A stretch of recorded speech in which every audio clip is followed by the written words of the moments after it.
Hello and welcome back to Property Matters on Dublin South FM with myself, Cara Talon. You can contact us on social media on iPropertyRadio or by email hello@iPropertyRadio.com.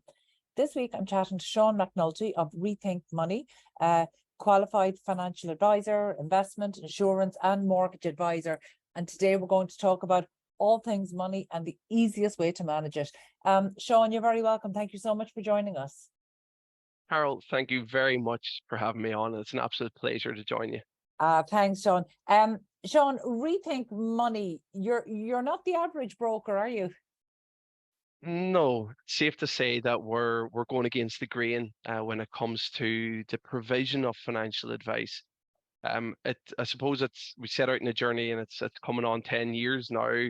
When this dream and all started, our journey began. But it was the pain that we had was how people actually consumed personal finances and how that was delivered to them, and ultimately how people felt after they got financial advice, having to jump through hoops to get it and pay quite a bit of money to get some good advice. And we just thought that there's a much easier way to do this. I used to work a bit I started off as a financial advisor in 2007. So wow, 16 years ago, I'm getting on. So, but then moved a bit into capital markets and saw how that industry worked as well around investments. And it was at that time when I was out of financial planning a couple of years that I actually went to try and get a bit of financial advice, because I thought, no, you know what, I don't know how to manage my own money when I'm not working in the industry. So I thought, let's get some professional advice. And I got two financial advisors. Just happened to work out that I got two different appointments, and both meetings left me very underwhelmed. And once they saw my position, I suppose I had different goals and what their maybe targets allowed to give advice on. And once they were misaligned, I never heard from these advisors again, even though I clearly wanted help. So it was all just a bit of a mismatch. And I thought, right, I know how to get financial advice because I'm qualified in it and I can go online now and search it. But yeah, there's a huge gap. So yeah, we set about fixing that a bit of time ago, and we've kind of come full circle now, just relatively, up to this day, really. We're launching our software this week, and yeah, everything's getting very exciting. That does all sound exciting, but just you said something quite interesting there, just in terms of, a decade ago, looking at how people consumed personal finance. And I think how we've consumed everything has really changed over the past decade, but particularly personal finance, because when you were starting out 10 years ago, the country was in a very different position and people's outlook and financial outlooks were very different. So fast forward a decade, from what I see, we're dealing with a much more savvy consumer out there. They're much better educated, they're much more aware, in some ways more realistic. But does that translate into personal finance? Yeah, that's a great question, to be honest, because when I started, again, going back to when this idea first planted in the head 10 years ago, and I thought, no, people must want to take control of their finances. And, there has to be a better way, because intermediaries, brokers invented themselves as a market to be the go-between financial services and consumers, and their job is to make things simpler. But that model hadn't changed in 30 odd years, and people weren't going down Main Street to get financial advice. We knew millennials and young digital natives were actually just jumping online, and 3/4 of them would research a financial product online before making any financial commitment. So we thought, right, okay, the whole world is moving, had moved on online at that stage, and I was kind of scratching the head to figure out why insurance and why finance hadn't revolutionized itself. So back in 2013, fintech wasn't a huge buzzword. You were able to still get on Twitter hashtag and read all the posts on fintech from the day. Now you couldn't even read them in the ones posted in the last minute.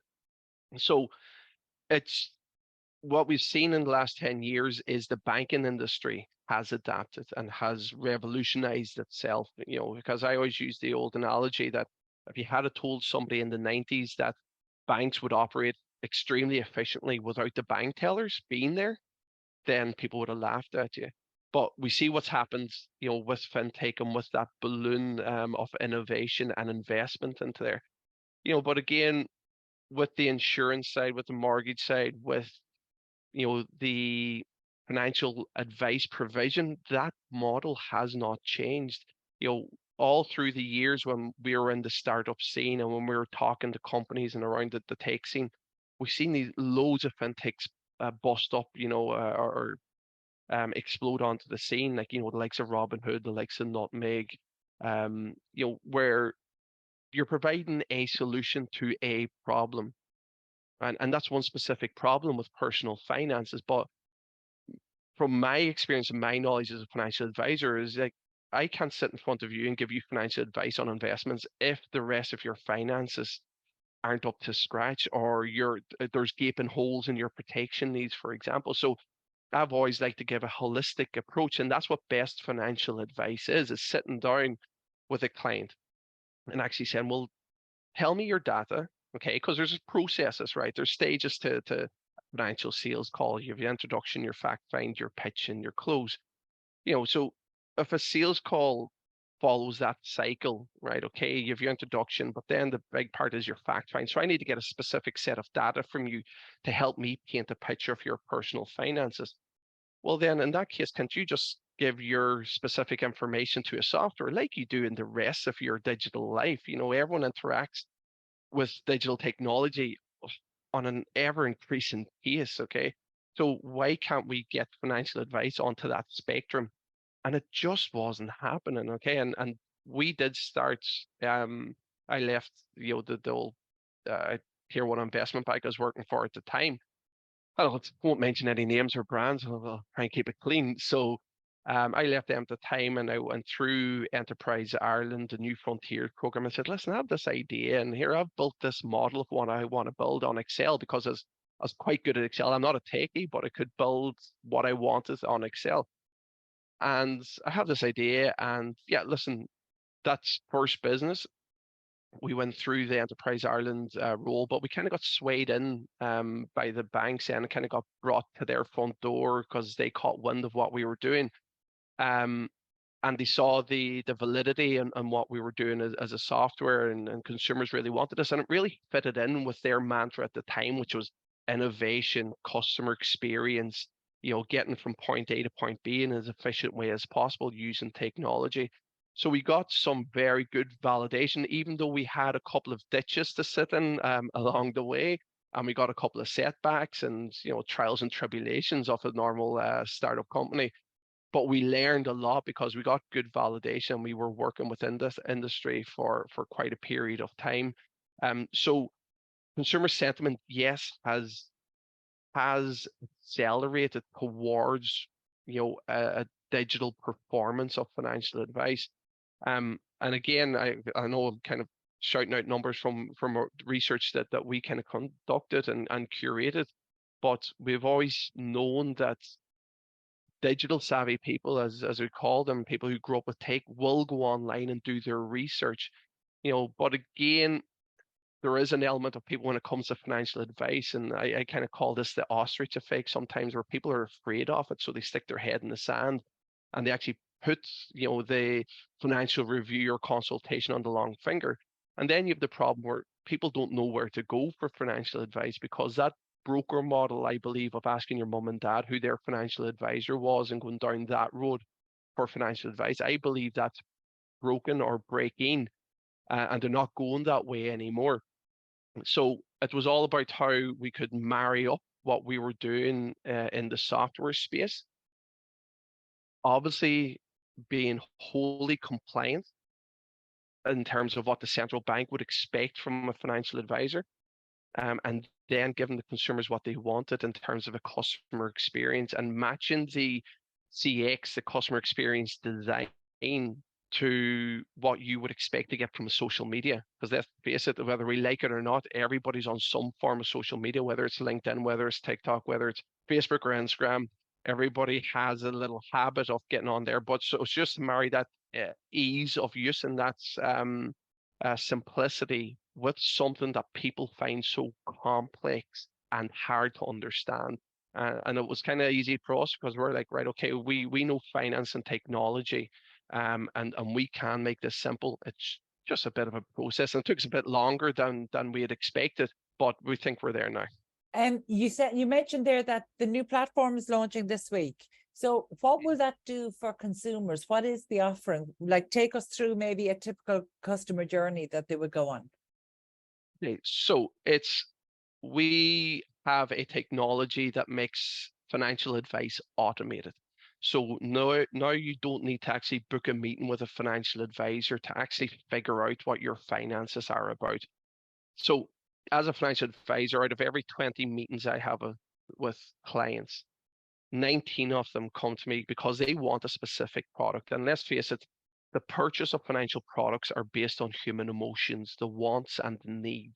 So they need to move out of the house, or they want the holiday, or they want to retire early, or they need life cover because they just had kids. So wants and needs. So we focus on that. So as I said, 19 out of 20 will come looking for a specific product. So when you get to our platform now, which we're wrapping into an app soon as well, but when you get there, you'll be able to look at each area of your personal finances. So again, we're authorized as a mortgage intermediary, an investment intermediary, and insurance intermediary.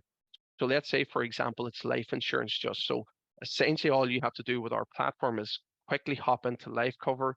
Again, we're collecting that simple data. We're not going down the route of, okay, give me your name, your PPS number, your date of birth, and your dog's first name. We base it on the financials. Okay, so it's specifically for you. We're going to ask the data only that we require to give you a piece of financial advice, a generalized piece of financial advice. But at the end of the day, it's personalized to the data that you've put in. So then it's okay, listen, you need 341,000 of life cover to cover you for the next 20 years until your youngest child is 20. It follows that logic. Be happy with that, click quote, and then you get your quote. So because obviously we're a technology-led company, we're putting out the time, obviously, but also cutting out the paper waste and a lot of the waste that goes on with financial advice. And that's another question maybe that we might get into. So we're cutting out the waste, which allows us to have lower costs, and we don't have the overheads that traditional brokers would have. Sean, is there any danger of diminishing the quality of advice? So, like, for example, I'm thinking, so say, for example, somebody who knows that they want to buy a house this year, or over the next 2 years even.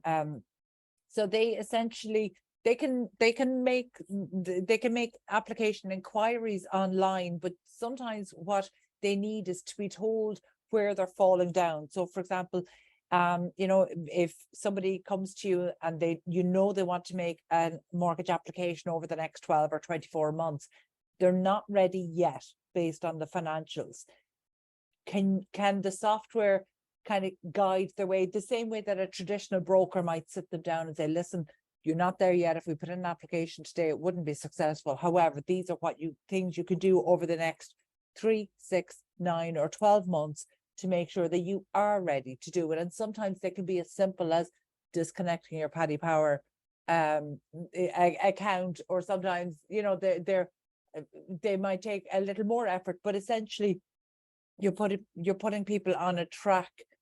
It's not necessarily advice, but you're putting them on the track to get to where they need to go. Is there a mechanism for this within your software? Yeah, it's a mechanism.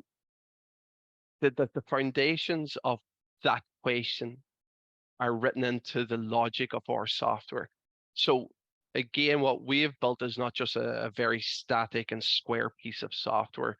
It's a fluid, organic piece of software that we can eventually teach it on a daily basis. And the word machine learning is kind of thrown about when it comes to technology and in fintech.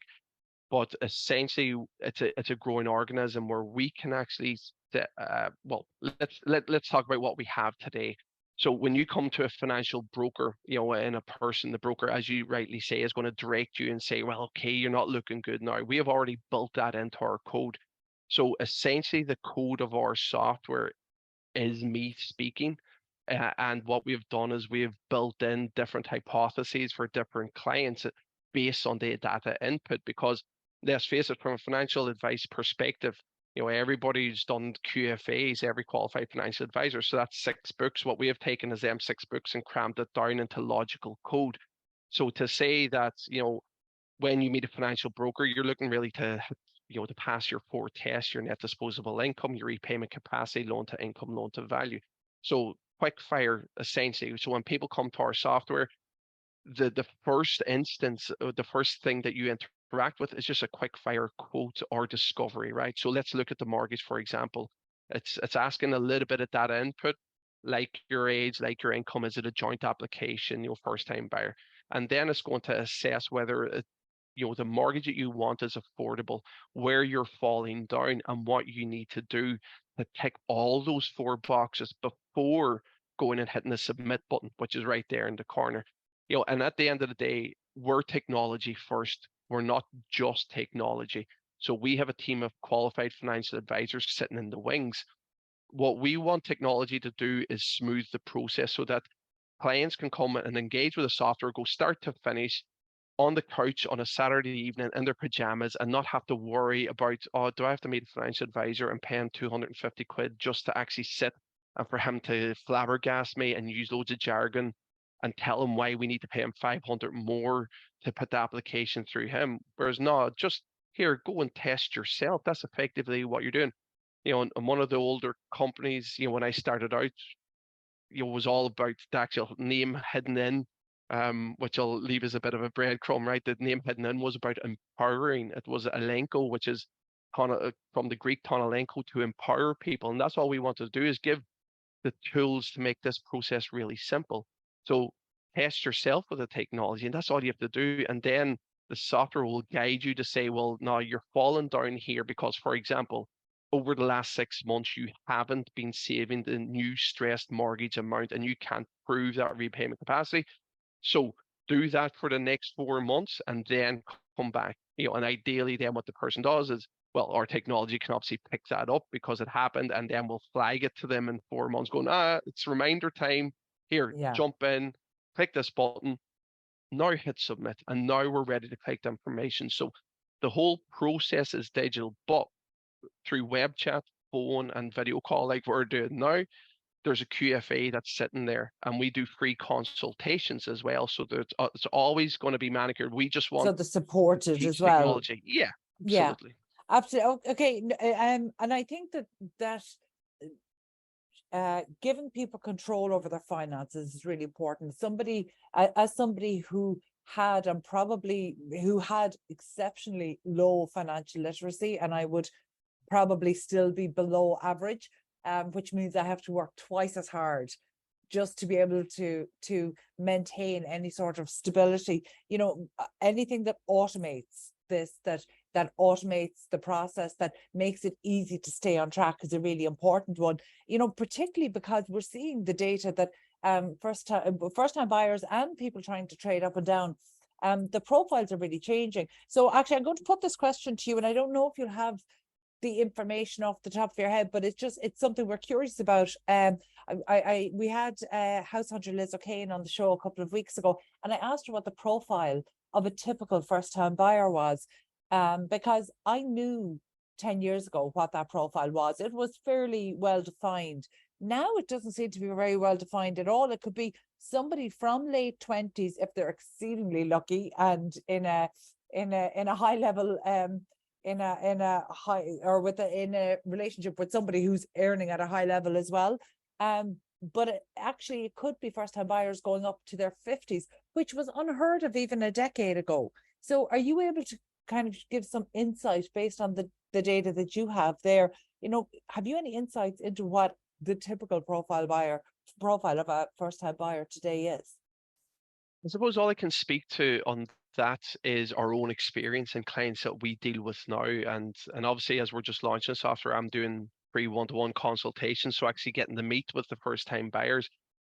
And maybe it's just because our branding and how we position ourselves. But typically, we are seeing people mid-20s who do want to get on the market, who've, and we have to appreciate that the generation of, you know, 20 to 30-year-olds now, okay, weren't burned as much by the financial crisis in 2008. And so that's why we're seeing this mix of people who got so badly burned, had savings wiped out back then, that now they're only becoming first-time buyers.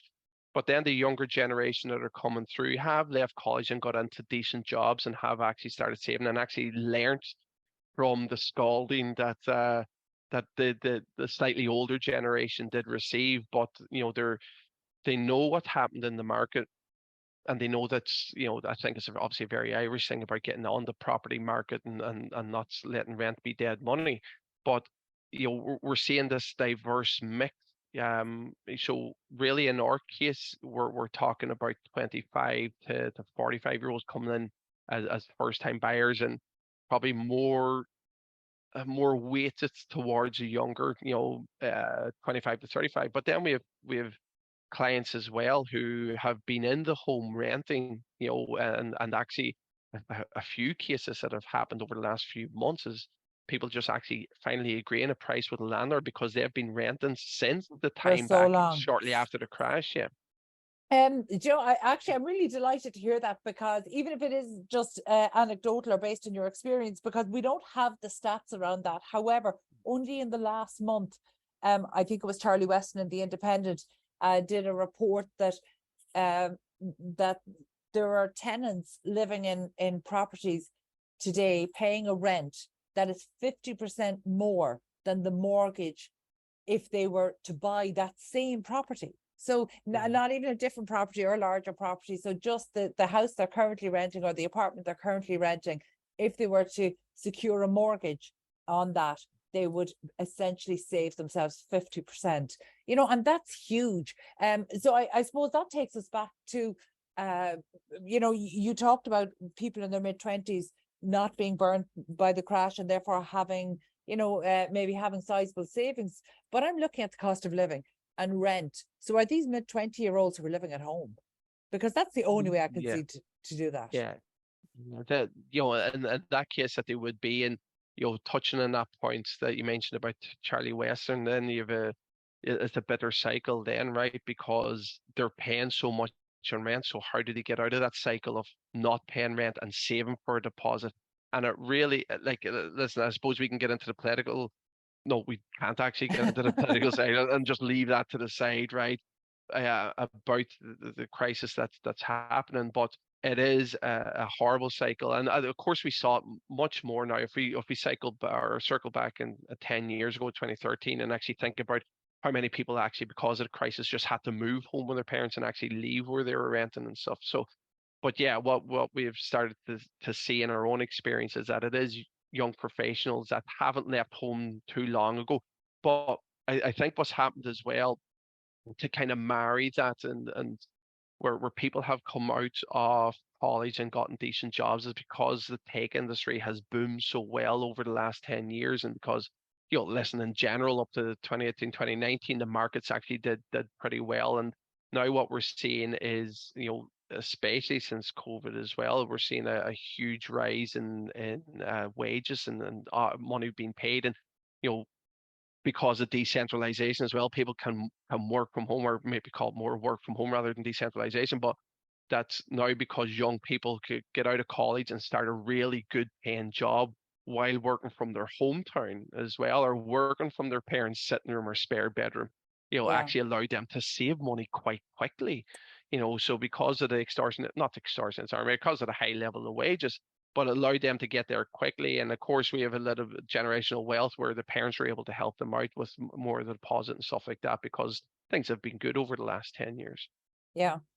Look, that's certainly one perspective on it. I mean, frankly, I really champion anything that empowers would-be home buyers to essentially take control of their finances, take control of the process, really feel like they're prepped and able for it, because so much of what's happening, particularly in the rental market and the property market for people who are looking, feels outside of control. That anything that empowers would-be home buyers is definitely a good thing. Sean, how can people get in touch with you, or how can they access the software?